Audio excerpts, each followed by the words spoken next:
Hi friends, బాగున్నారా అందరూ? నేను చాలా బాగున్నానండి. ఈరోజు కర్రీ ఏంటంటే దొండకాయ కర్రీ చేస్తున్నాను ఫ్రెండ్స్. అదిగో చూసారా, కొన్ని ముగ్గిపోయినాయండి. అలా పండిపోయిన దొండకాయలని మీరైతే పారేస్తారా? నేనైతే పారేయనండి. వాటిని పచ్చడి చేస్తాను ఫ్రెండ్స్. పచ్చడి చాలా బాగుంటుందండి. కర్రీ కన్నా కూడా పచ్చడి చాలా బాగుంటుంది. మీరు కూడా ట్రై చేయండి తెలియకపోతే. అది ఎలా చేయాలో నేను నెక్స్ట్ వీడియోలో అప్లోడ్ చేస్తాను. నేను నెక్స్ట్ పచ్చడి చేస్తాను. ఇప్పుడైతే కర్రీ చేస్తున్నానండి, దొండకాయ కర్రీ. చాలా మందికి ఒక అపోహ ఉందండి, దొండకాయ తినకూడదంట, పిల్లలకి పెట్టకూడదంట అని నేను చాలా మంది దగ్గర విన్నాను. కానీ దొండకాయ చాలా మంచిదండి. చాలా ప్రోటీన్స్ అయి ఉంటాయంట. చాలా మంచిదండి పిల్లలకి పెడితే.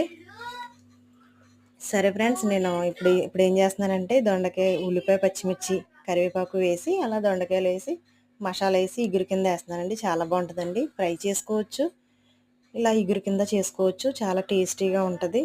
మసాలా అంటే అన్నీ కాదు, జీలకర్ర, వెల్లుల్లిపాయ, ధనియాలు అంతే అండి. ఓకేనా ఫ్రెండ్స్?